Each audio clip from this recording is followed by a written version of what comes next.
Братцы, я вас категорически приветствую. С вами командир Ерема, команда 704К, и мы сегодня поговорим про страйкбольную версию РПО «Шмель» от мастерской Custom от Лекса. Гранатомет неоднократно участвовал в съемке в программе «Совмес» канала РЕН-ТВ. Можно использовать пехотный огнемет и другие средства огневого поражения.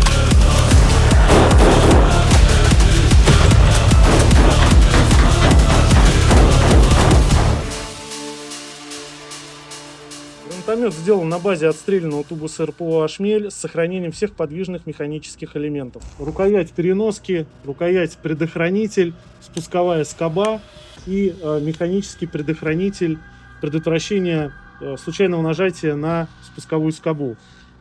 Текстильная рукоятка для переноски и специальные такие лямки для того, чтобы было удобно носить данный гранатомет в спарке, а также прицельные механические приспособления.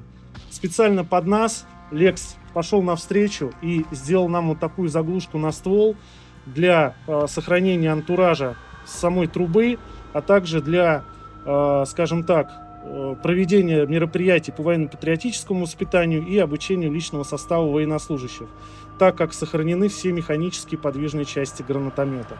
Единственная неантуражная часть — это крышка тыловая, где у нас находятся все электронные компоненты, а именно переключение стволов, кнопка, и размещение контактной группы для инициации выстрелов типа «Игла» компании StrikeArt. Гранатомет оснащен двумя каналами ствола и питается аккумулятором 11,1 вольта. Устанавливать все тут достаточно просто. Откидываем механизм закрывания задней крышки. Здесь у нас два канала ствола. Устанавливаем иглу. Здесь у нас уже проводка с Т-коннектором. Берем небольшой аккумулятор. Вставляем его в специальный отсек, производим подключение. Укладываем, закрываем, закончим.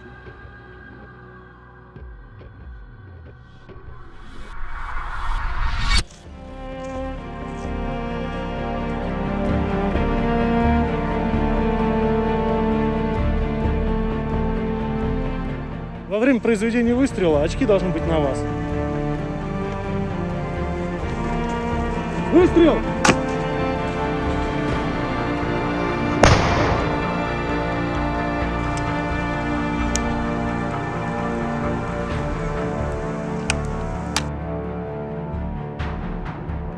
Исходя из опыта использования данного гранатомета, команда 704К настоятельно рекомендует к приобретению. Вам всем спасибо за просмотр, меткого шара и хороших игр.